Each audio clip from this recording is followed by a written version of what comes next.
Good afternoon. I'm Pat Kuykendall, the guest host for today's Prescott Talks, and I'm honored to have Mitch Padilla, who is running for Justice of the Peace here in Prescott. Welcome aboard. Well, thank you. Mitch? Thanks for the invitation. Good. So, Mitch, can you just give us a little outline of yourself before I start asking questions, and then we'll go in and go into the question phase.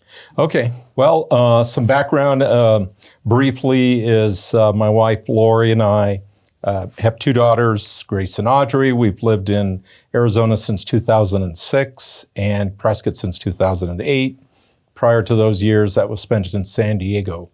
Coming out here, I've started working with the Arizona Attorney General's office, spent a dozen years with them, and left them in order to pursue private practice and also to see if I can find my way onto the bench here in Prescott. Outstanding. So can you tell us a little bit about the Justice of the Peace position that you're running for? Yeah, absolutely. Justice of the Peace is it's a community-based position. And in Yavapai County, there's 5.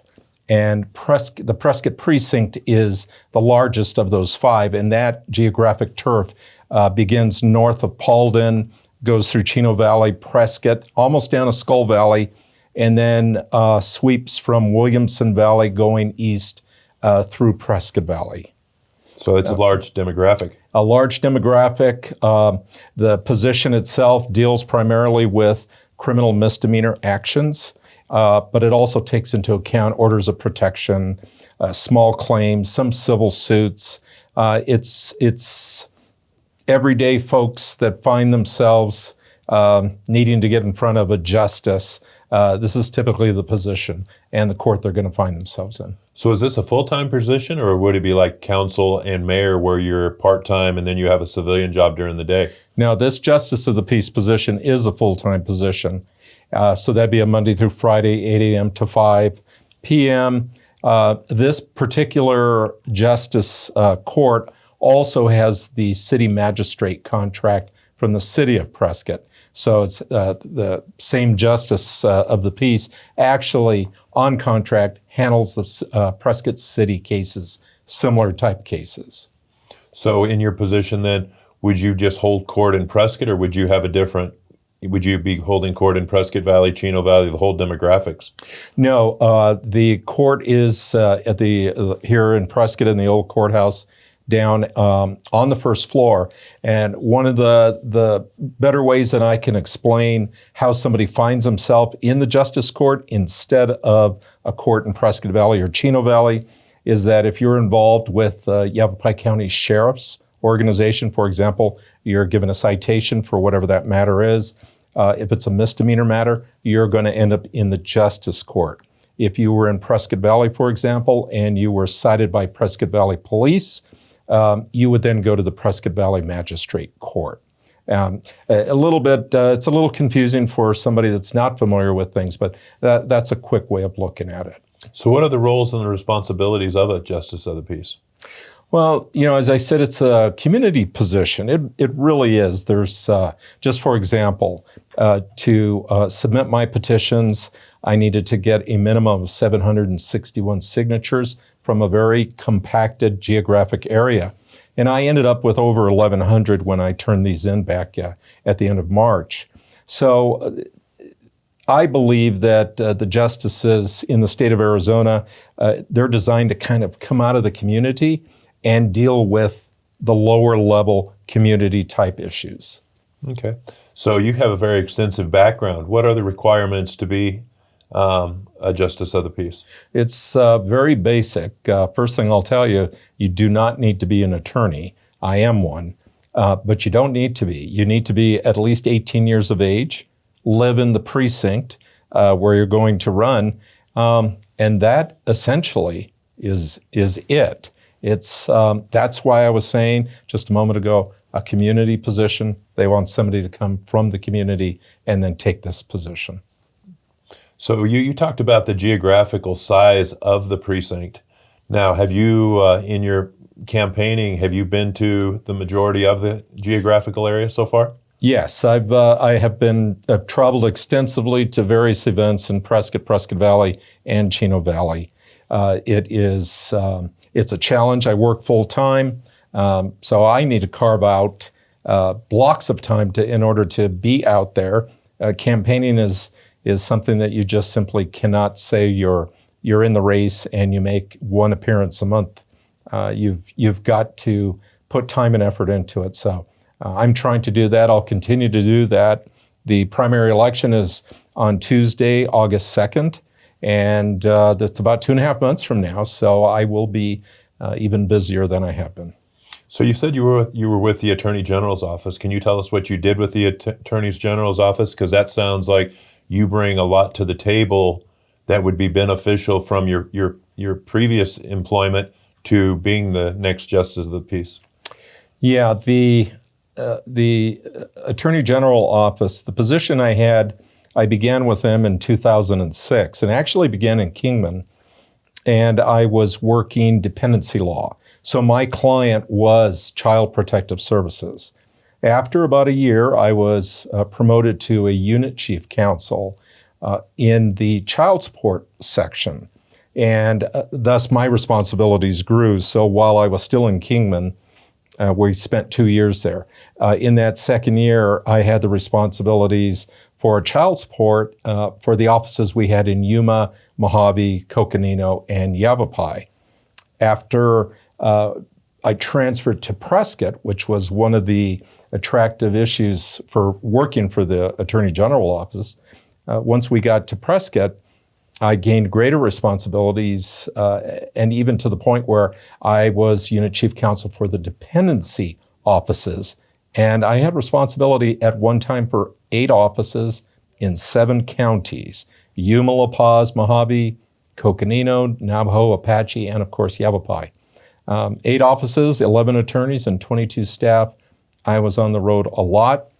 I retired from the AG office in 2018. Outstanding. So can you tell me a little bit about your community involvement? What different organizations that you're involved in, and how you're supporting? Because it seems like you're everywhere, especially events that deal with veterans.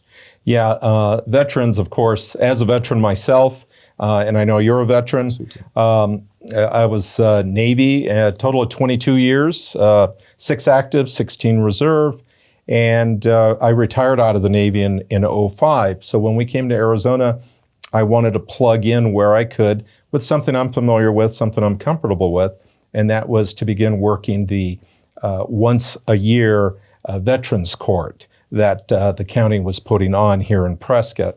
And it's always great anytime we can do something for veterans to provide an opportunity, not necessarily a handout, but an opportunity for somebody to help themselves. And I did that for several years, a good 10 years. But that's just with the veterans. Currently, I serve on the Yavapai College Board for District 5. I've been in that role for 2 years. Prior to that, I led the Yavapai GOP Bylaws Committee, worked with a total team of 5 individuals, and which was a great learning experience. If you need to get humble, that's a job to take. And I also was on the Tri-City High School Board for 5 years. I was their high school mock trial coach for almost 10 years. And I was also on the Yavapai Regional Transit Board for a couple of years. And I left Tri-City and Yavapai Regional Transit when I took on the Yavapai College Board. Now, when you're elected Justice of the Peace, do you have to resign from some of these boards and obligations that you're currently involved in? Yes, for the Yavapai College Board, I will have to resign just prior to taking office. This position, as I mentioned, the primary is August 2nd. And there's 3 Republicans, of course I'm one, in this race, and there are no other candidates from any party. So whoever wins the primary August 2nd is going to be the only name on the general election in November, and they'll take the job in January. So I do have to step away from Yavapai College. I will have to close my private practice. I'm located right across the street, downtown Prescott, primarily doing criminal law, some wills and estate work, along with qualified domestic relations orders. But I will have to close that office because I cannot practice law and be on the bench at the same time. So what made you decide to go from private practice into an elected politician role? Well, yeah, the position's elected. Right. I don't consider myself a politician per se. Okay.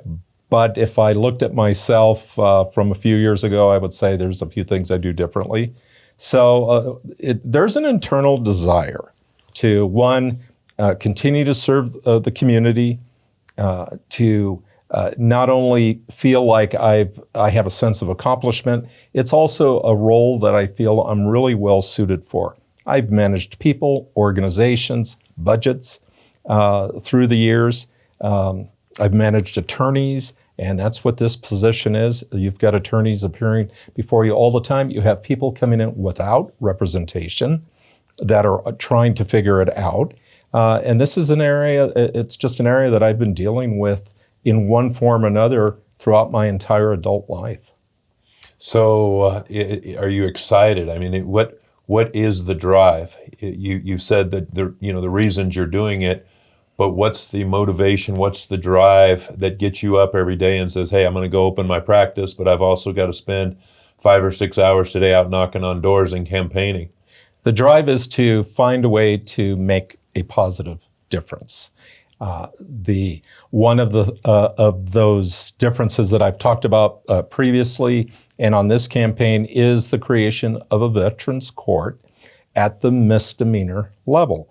Now, Yavapai County has a veterans court, but it's called a post-adjudicative court, and it occurs after an individual has been convicted of a felony, and then you receive help. Any veterans court is better than no veterans court, but we need one at the misdemeanor level. Think of it as the front door for anybody to go into the judicial system. That's where you want to make a difference. And what an asset that would be to the community, because we look at the different veterans organizations. We look at college students coming here after their military service that are coming to Embry-Riddle and Prescott College and Yavapai College.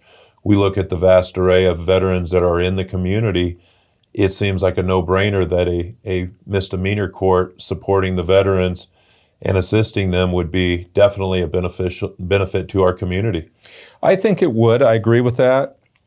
We have a lot of veterans in Yavapai County, and we are a large county, so there can be some difficulty trying to reach everybody, and maybe that's just not how you start it. You start small, get something going, be successful, and find ways to expand it. So it's not an overnight fix, but a veterans court at the misdemeanor level is something I have a lot of passion for. I'd like to just have that opportunity to help make a difference in that area. All right. Well, Mitch, we're down to a couple minutes left in this segment. What would you like to say to the listening audience, and talk a little bit maybe about your website and upcoming events and how they can reach out to you and contact you? Well, I will, first off, as far as events go, upcoming events, I am out and about. So if there is a political gathering where there's an opportunity for candidates to be heard, I will be trying my best to make that. As far as my website goes, it is www.electmitchpadilla.com. And I will tell you that on the homepage, when you land on my homepage, just scroll down a little bit and you will see differences between myself and my opponents. A very short read, very valuable information. So www.electmitchpadilla.com. And if you, in 30 seconds, if you could just describe what your values are compared to your opponents, what are you running on? Yeah, the theme of my campaign is ethics, honesty, and involvement. Ethics, I try and live it, breathe it every single day, no matter if I'm politicking, if I'm in court, if I'm just sitting down talking with somebody. I try to be honest with everyone. And involvement in the community, I gave you some examples of how I try to spend my time, and that's after working a full-time job during my day. So thank you very much, Mitch. Good luck in the election, and just want to thank the audience for tuning in to today's Prescott Talks with Mitch Padilla, who's running for Justice of the Peace here in the Prescott Precinct. And thank you so much for your time today, Mitch. Thank you, Patrick. And I appreciate it very much. Best of luck. Thank you.